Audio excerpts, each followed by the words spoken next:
নমস্কার বন্ধুরা, welcome to cooking with ইচ্ছে। আজকের পর্বে আমি আপনাদের জন্য নিয়ে এসেছি মাটন মশলা কারি। এই মাটন দেখলেই আমাদের একটা রাজকীয় ফিলিংস আসে, কি বলেন?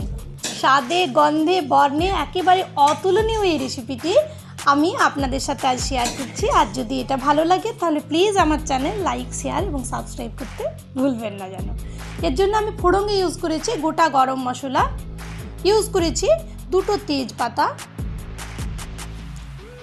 আর কালারের জন্য চিনি, আর স্বাদের জন্য আমি পেঁয়াজ নিয়েছি 5-6টা মিডিয়াম সাইজের।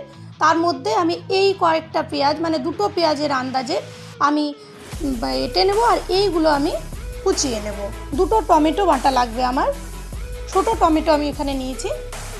রসুন আমার 4 টেবিল স্পুন রসুন বাটা লাগবে। গোটা গরম মশলা লাগছে আমার ফ্লেভারের জন্য, লাগছে গরম মশলা গুঁড়ো, শাহি গরম মশলা গুঁড়ো, মিট মশলা, এগুলো ফ্লেভারের জন্য ইউজ করেছি আমি। লঙ্কা লাগছে 5-6টা। এখানে আমি একটা বিশেষ মশলা বানাবো, হলুদ নিয়ে নিলাম, সেটার জন্য আমি নিয়ে নিচ্ছি ধনের গুঁড়ো, আর নিচ্ছি জিরের গুঁড়ো। এবার এটাতে আমি 3 টেবিল স্পুন জল দিয়ে ভালো করে মিশিয়ে 15 মিনিটের জন্য এটাকে আলাদা করে আমি রেখে দেব। আর সর্ষের তেল, আদা বাটা আর কাশ্মীরি মির্চ। প্রথমে আমি মাটনটাকে ম্যারিনেশন করব। আমি এখানে 900 গ্রামের মতন মাটন নিয়েছি। এবার আমি 5 টেবিল স্পুন দই দিয়ে দিচ্ছি এটার মধ্যে। জল ঝরানো টক দই আমি নিয়েছি। সবসময় জল ঝরানো টক দই নেবেন, তাহলে পরে আর প্রবলেম হয় না। হলুদ দিয়ে দিলাম আমি, তাহলে কেটে যায় না পরে।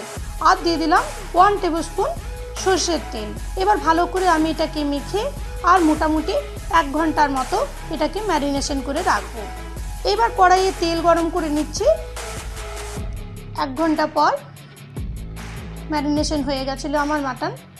এবার দিয়ে দিলাম 1 টিস্পুন চিনি, কালারের জন্য বলেছি আমি ইউজ করছি। আর দিয়ে দিলাম 1 টিস্পুন কাশ্মীরি মির্চ।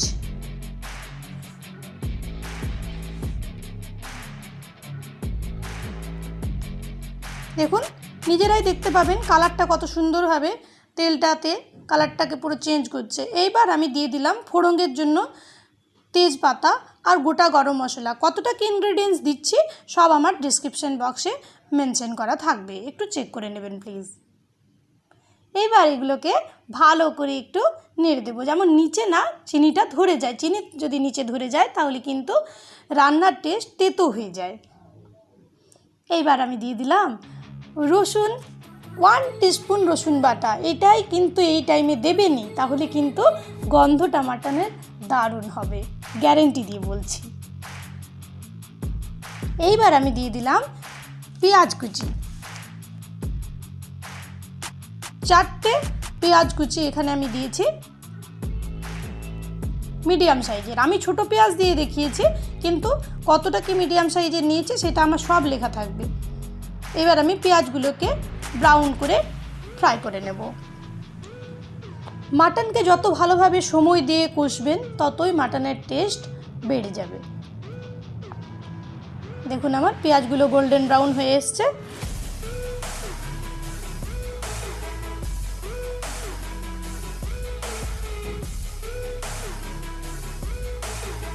এবার আমি দিয়ে দিলাম রসুন বাটা।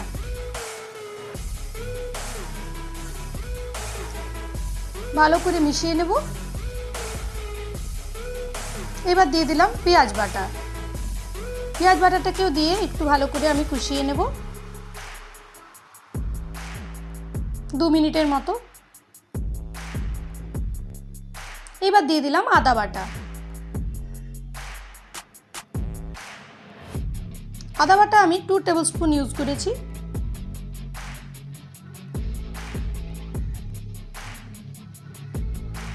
এইবার দিয়ে দিয়েছি মাটনটা। ম্যারিনেশন করে আমি 1 ঘন্টা রেখেছিলাম, ওভারনাইটও রাখতে পারেন, তাহলে ফ্রিজের মধ্যে রাখতে হবে 2 ঘন্টার বেশি রাখতে গেলে।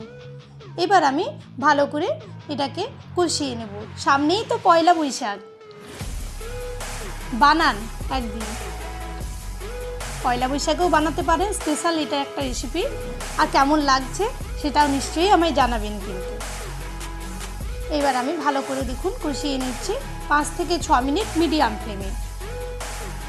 এবার আমি রেডি করে রাখা হলুদ, ধনে, জিরের পেস্টটাকে এটার মধ্যে দিয়ে দিলাম। টোটাল রান্নাটা করতে আমার 50 মিনিট সময় লেগেছে। এই পর্যায়ে আমার আঁচটা লোতে আছে। প্রোটিন রান্না করার সময় খেয়াল রাখবেন যেন ধরে না যায় নিচে। এবার আমি নুন দিয়ে দিলাম, কেননা তখন আমি নুন দিইনি। নুন স্বাদ মতন দেবেন।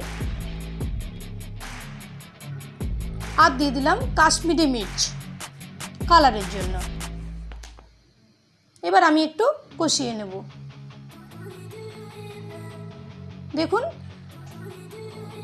যেটা বলছিলাম যে প্রোটিন সবসময় কষানোর সময় খেয়াল রাখবেন যেন নিচে না ধরে যায়, তাই লো ফ্লেমে সবসময় প্রোটিনের যে কোনো জিনিসকে কষাবেন। পরতে পরতে লেগে আছে মশলা আর কালার, গন্ধ, বললাম তো একেবারে স্বাদে গন্ধে অতুলনীয় হবে। এবার আমি দিয়ে দিলাম টমেটো বাটাটা আর দিয়ে দিলাম লঙ্কা বাটা। ঝালটা আপনারা নিজেদের আন্দাজ মতো দেবেন। এবার দিয়ে দিলাম 1 টিস্পুন চিনি, আপনারা এটা অ্যাভয়েড করতে পারেন। এবার আরও আমি 10 মিনিটের মতন কষিয়ে নেব। দেখছেন পুরো জিভে জল চলে আসবে। এটা কষানোও একটু একটা সিটি দিয়ে আপনারা কষানোও খেতে পারেন। আমি এটাকে কারি বানাবো। দেখছেন পুরো মশলা, কালার, জিভে পুরো জল চলে আসছে না?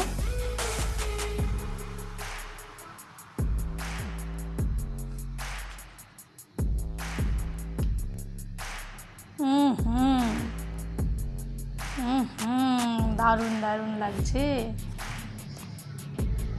দারুণ দারুণ। এইবার আমি মশলা বাটার যেসব জল ছিল সেইগুলো প্রথমে দিয়ে দেব।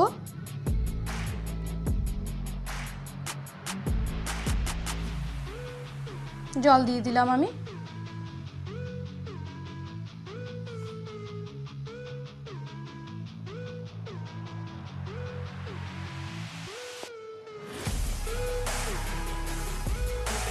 ভালো করে একটু নেড়ে দেবো যেন নিচে কোনো মতে কিছু ইনগ্রিডিয়েন্টস আমার লেগে না থাকে। আপনারা কড়াইয়েও এটাকে করতে পারেন। আমি এটাকে কুকারে দেবো। কুকারে হাই ফ্লেমে একটা আর লো ফ্লেমে 2টো সিটি দিয়ে দিয়েছি। এবার 15 মিনিট রেখে আমি চেক করে নিলাম যে সেদ্ধ হয়ে গেছে। এবার আমি কড়াইয়ে আবার ট্রান্সফার করে নিচ্ছি।